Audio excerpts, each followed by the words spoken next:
Buenas tardes a esta semana 2 de repaso de lo que tiene que ver con el inglés en nuestros estudiantes.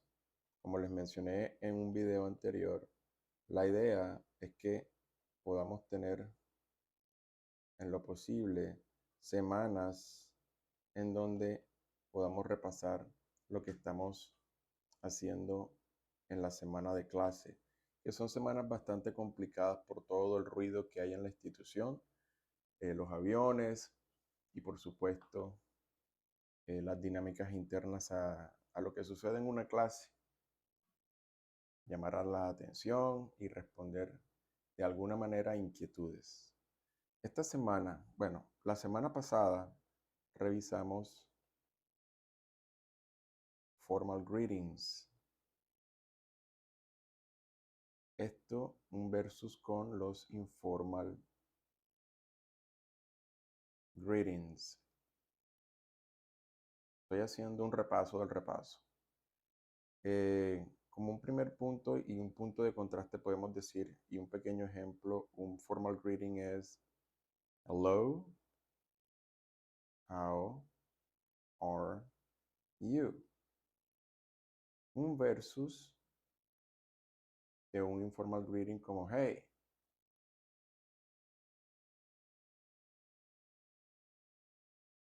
what's up? Y algo que yo le decía a los estudiantes que es importante tener en cuenta es que este tipo de saludos formales e informales, ambos, sin importar qué, ya les digo, obedecen a unos contextos específicos de comunicación. Es decir, el contexto, o entiéndase también, un sinónimo, entiéndase también, el lugar de la comunicación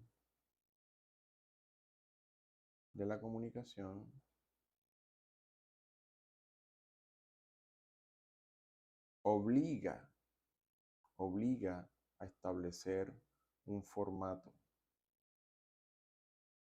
Es decir, utilizar el lenguaje de cierta manera.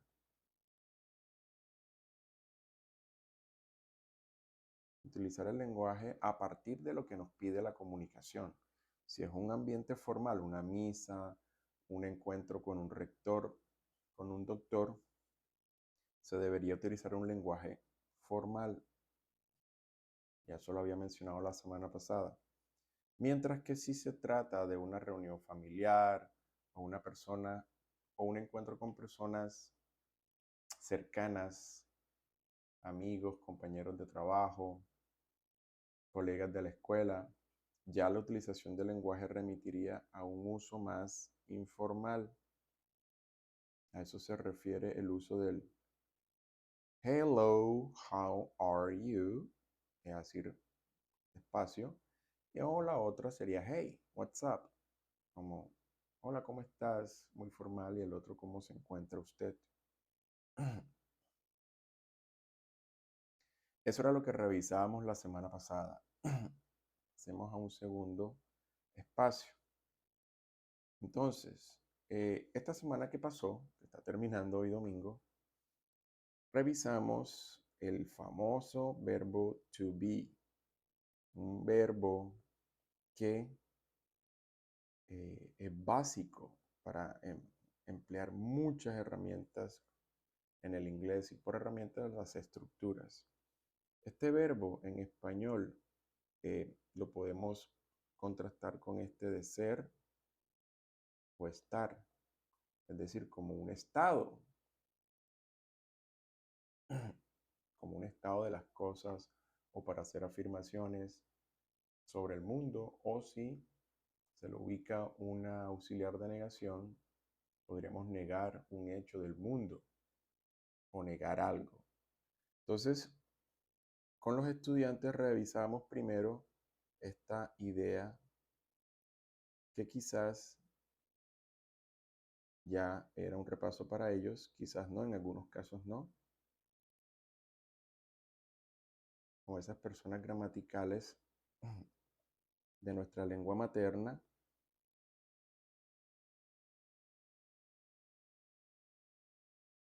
y los ubicaba de esa manera. Así tal cual como lo estoy haciendo aquí, se los mostraba a ellos.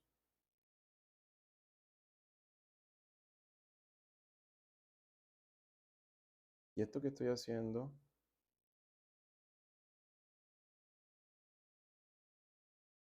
lo hice con ellos en el salón, para que fueran, digamos, entendiendo un poco y repasando un poco también aspectos de la lengua materna, cosas que quizás ellos ya han visto. Aquí la tilde. Bueno, yo le decía a los estudiantes que cada uno de estas personas gramaticales tiene una correspondencia en el inglés, ya lo vamos a ver. Simplemente les decía a ellos que esta era la primera persona en el singular, segunda persona en el singular, el tú, algo que había que tener en cuenta para que no se confundiera siempre el signo arriba, esta letra, y de la letra E, en el caso de tú y él, la persona el singular, y estas dos aquí, tercera persona el singular. De todo esto acá, vamos a ponerle otro color, es singular. Singular le decía o explicaba que significa una sola cosa, la singularidad, una sola cosa, única, ¿no?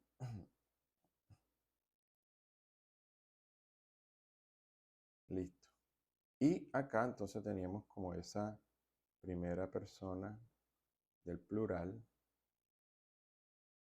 una segunda de plural y acá la tercera. Entonces tenemos el yo, primera persona del singular, el tú, ojo con el signo arriba. Vamos a ponerle esa, para señalar aquí la particularidad que no se nos olvide, para saber qué es el pronombre ese tú, esa persona gramatical, segunda persona.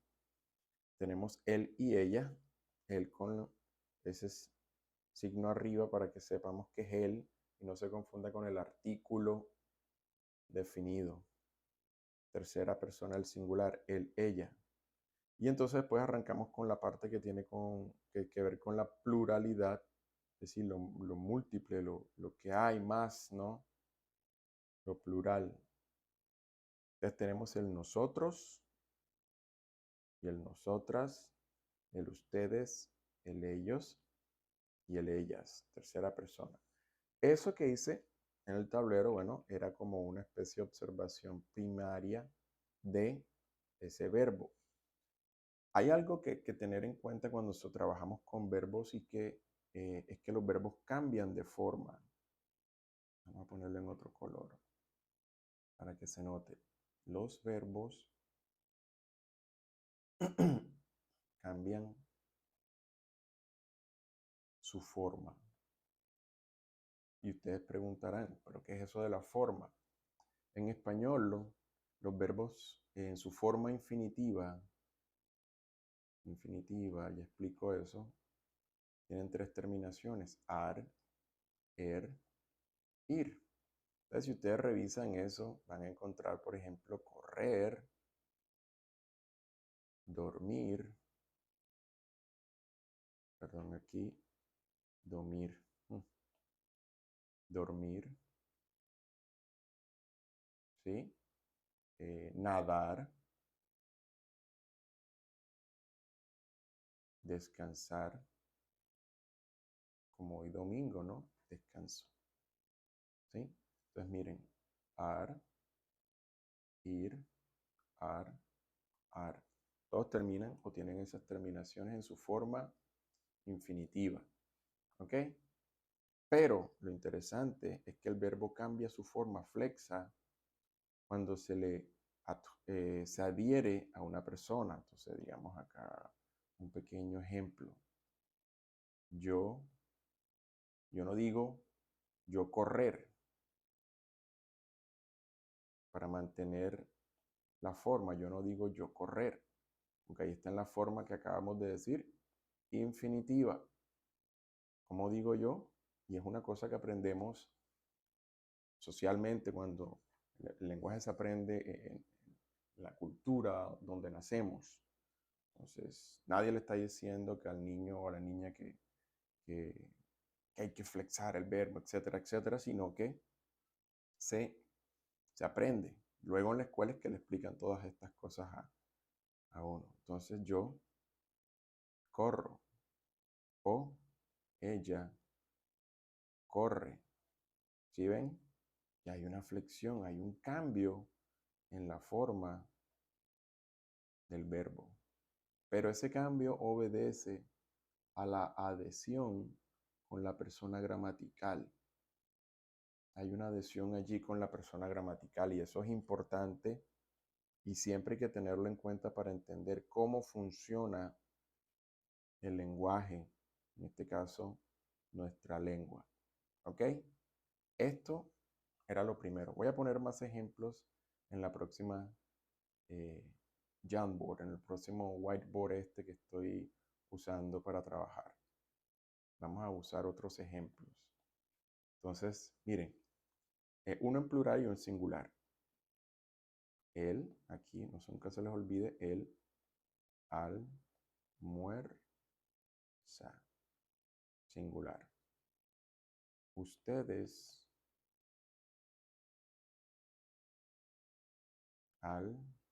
almuerzan. Entonces aquí está el efecto. Ya incluso cambió la forma, ¿no? Porque la forma infinitiva del verbo es almorzar. Almorzar. ¿Sí?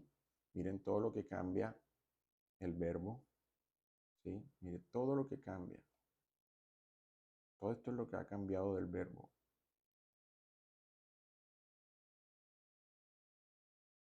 En relación a lo que está acá. Entonces es una flexión. Cambio de forma. De forma. Entonces, eso lo explicábamos el lunes, o toda esta semana que pasó el lunes. Bueno, no lunes porque el lunes no hubo ni el martes, sino miércoles, jueves y viernes, con los grupos que se trabajó. Listo, entonces vamos a pasar un poco a lo que estábamos haciendo acá. Ya saben, toda la parte relacionada con las personas gramaticales, singular, plural, la forma infinitiva, cómo cambia el verbo cuando se adhiere a la persona gramatical. Ahora vamos a mirar entonces el caso del inglés, lo que nos compete. Yo decía que habían unas correspondencias en esas personas.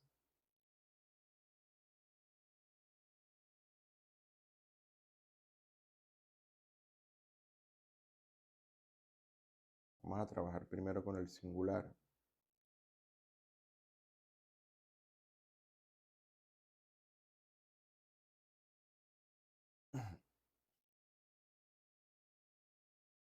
Entonces hay esa conexión que se establece ahí. Si ven esa forma. Entonces, en inglés, la primera persona, yo, corresponde al I, yo. El tú responde al you. El él corresponde al he. El ella corresponde a she. ¿Ya? I, you, he, and she. Yo, tú, él, ella. Ahí corresponde. Si miramos la parte de la pluralidad, ese nosotros o nosotras o ese ustedes o ese ellos o ellas corresponden a we, you y they. Le explicaba yo a nuestros estudiantes. 1, 2 y 3. ¿Ok? Entonces vamos, lo mismo que hicimos acá. We you, and they. ¿Ok? Entonces miren, aquí tenemos esto, yo, tú, él, ella, nosotros, ustedes, ellos. Olvidé en ese momento ubicar para la tercera persona el it, que hace una referencia a cosas u objetos en algunas, hace referencia a cosas. Vamos a colocar aquí cosas, cosas, inanimado, inanimado. En algunos casos, a veces se les llama a lo que no es no humano, pero animado, por ejemplo, aves, animales o cosas que sí están vivas, se pueden representar también por el término it, ¿ya? En su momento, para no cargar esta explicación, ofreceré unos puntos más exactos. Mientras tanto, y por lo pronto, quedémonos con esto de lo inanimado, ¿ok? Vamos a quedarnos así con esto para no llenar el tablero. Listo, entonces vamos a revisar nuevamente, de modo que vayamos cimentando los conocimientos. Entonces tenemos el yo en español correspondería al I en inglés. El tú en español correspondería al you. El él correspondería al he. El ella correspondería al she. El it correspondería a las cosas inanimadas, no sé, la casa, la silla, el carro, el garaje, el piso. Cuando se trata de nosotros y nosotras, en inglés no hay una distinción de género.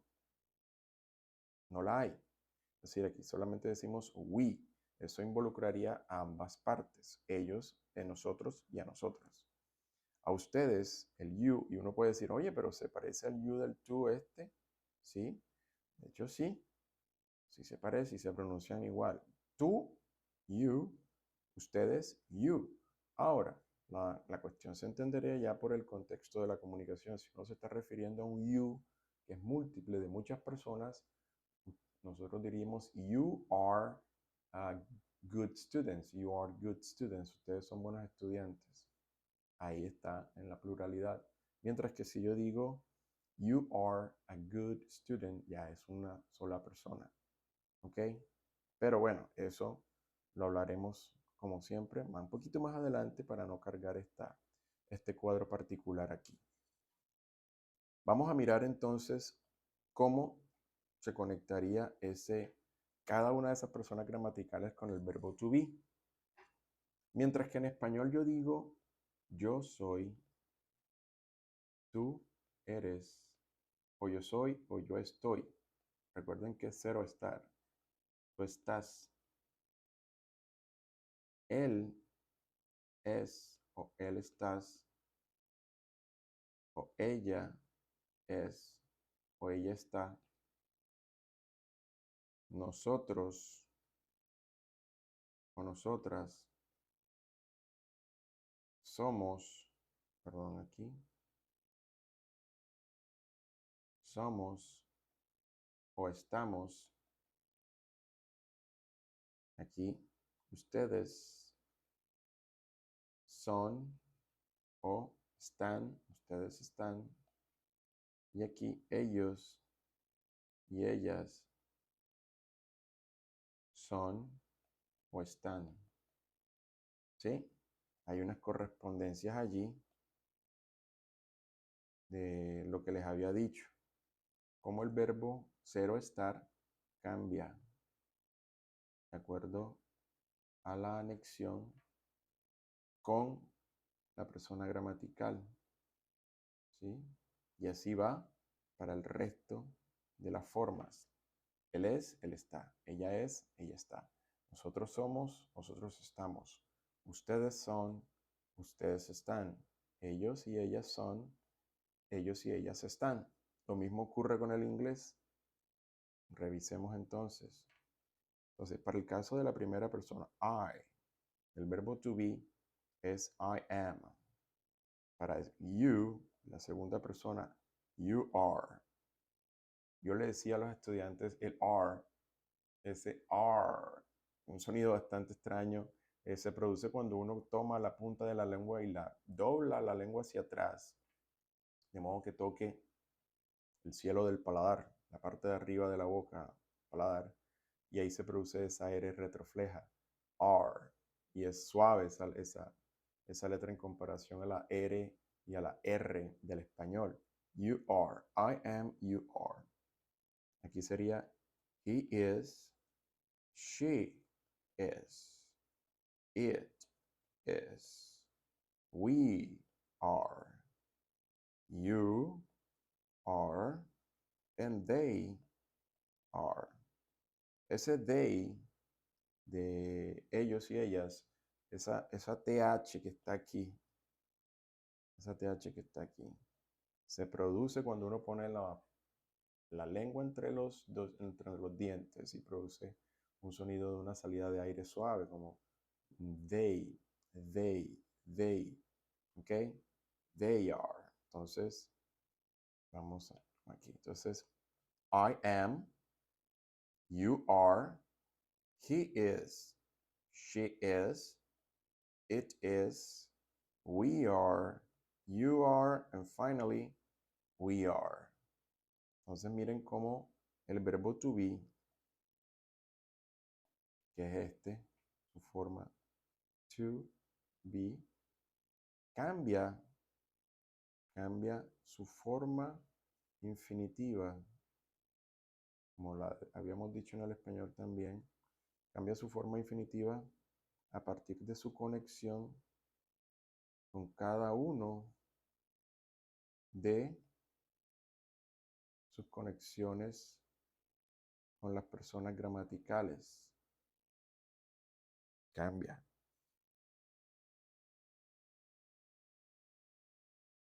Aquí la única forma diferente a las demás, am, are, aquí, is. Miren que las terceras personas controlan la misma forma, is, and is. Es igual para la tercera persona. La tercera persona es esto que está aquí. He, she, it. ¿Ok? Primera persona, segunda persona, tercera persona, primera persona del plural, segunda persona del plural y la tercera, ellos o ellas. ¿Ya? Entonces, nuevamente. I am. You are. He is. She is. It is. We are. You are. Y they are. Listo. Eso fue lo que habíamos revisado. Una parte de lo que habíamos revisado de esta semana que pasó, de esos 3 días que pasaron. ¿Ok? Hablamos también de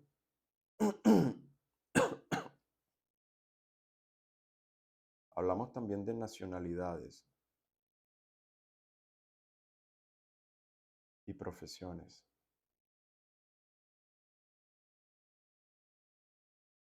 Ligadas a la utilización del verbo to be. Entonces partimos del punto de 2 preguntas que se hacen. Una para referirse a las profesiones. What do you do for a living? What do you do? In where are you from? Cuando uno le preguntan, hey, what do you do for a living? Es, ¿qué haces? ¿En qué trabajas? What do you do for a living? Uno puede decir, bueno, I am a doctor, I am a teacher, I am a pilot, I am a police officer, I am an engineer, I am a school principal, I am a taxi driver, I am a nurse, a doctor, y muchas otras profesiones. O cuando uno le preguntan, where are you from? Where are you from? Uno va a responder, I am from Colombia, I am from England, I am from Australia, I am from Arkansas, I am from Texas, I am from California. Uno puede decir el lugar de procedencia. Y eso es con el verbo to be. Esas cosas las exploramos. Entonces vamos a poner unos ejemplos utilizando el verbo to be. Entonces, where are you from? Si a mí me preguntan eso, yo respondería entonces, I am from Cartagena, Colombia. I am from Cartagena, Colombia. Vamos a preguntar otra, referida a otra persona diferente al you. Where is Ruth from? Uno podría decir, bueno, well, Ruth is from Germany. Ella es alemana. She is from Germany. Okay, she is from Germany. Finalmente,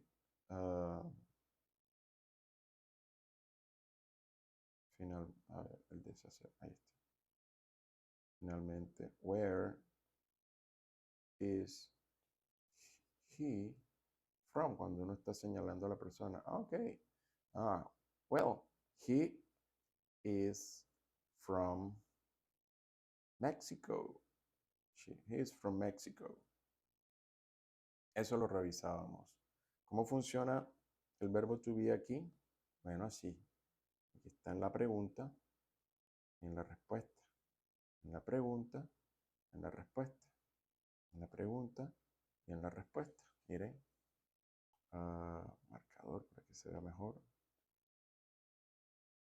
I am. Ruth is. He is. ¿Ya?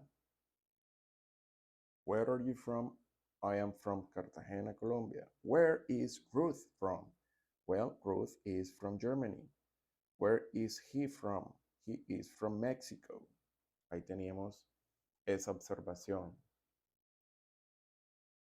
Para las profesiones, recuerden la pregunta, what do you do?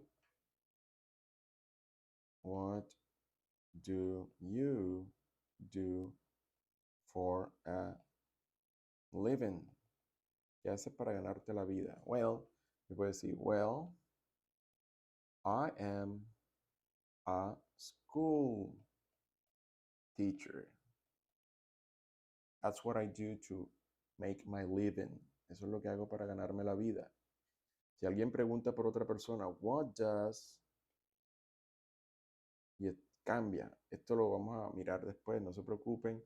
Esto es simplemente la forma como se pregunta. What does Susan do for a living?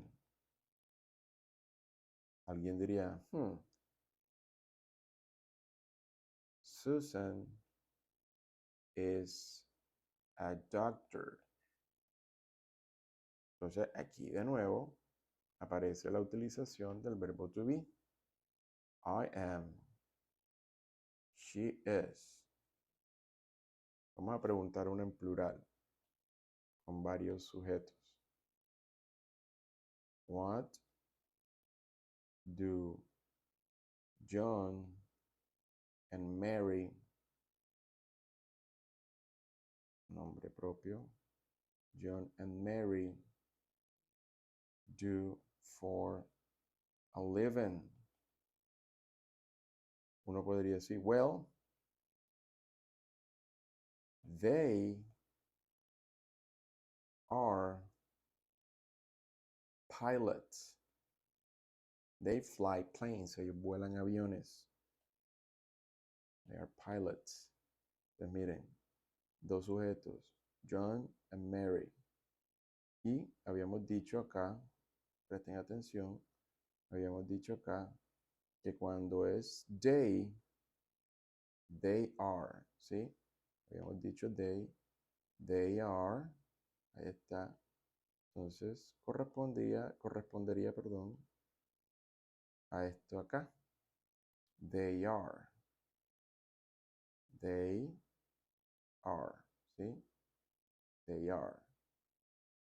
Aquí sería Susan,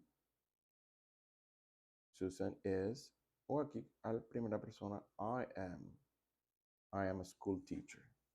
Bueno, esto es un poco de lo que hicimos la semana pasada, esta semana que pasó de clases. Estos videos yo los voy a hacer con el mero propósito de ir orientando porque muchas veces es difícil, por lo que comentaba al inicio, hacer una instrucción efectiva dentro del aula por muchos distractores. El- las dinámicas internas del salón que muchas veces obedecen a actos de indisciplina, de personas una o dos personas que realmente causan distracción y hacen que el gran porcentaje de estudiantes pierda el hilo de lo que se hace. Dos, por la misma dinámica de la escuela, por ser una dinámica abierta, hay mucho tráfico, hay mucho ruido externo, construcciones, música. A eso se le suma el despegue y el aterrizaje de aviones, ya que el colegio está ya a una cuadra del aeropuerto, entonces vuelve es un ambiente bastante complejo para hacer una clase efectiva. Entonces, de 45 minutos, 50 minutos de clase, a veces 10 minutos de clase es una instrucción efectiva. Entonces, con esta serie de pequeñas intervenciones de video, yo espero poner al día a los estudiantes que estén conmigo. Estos videos no son para que los padres los vean y se los queden, estos videos son para que ellos los compartan con sus hijos e hijas y que los niños puedan apreciar que hay un conjunto de videos que se está produciendo de manera muy sencilla para orientarlos en el proceso. Entonces me despido con un gracias y espero que les haya sido de gran utilidad. Nos estamos viendo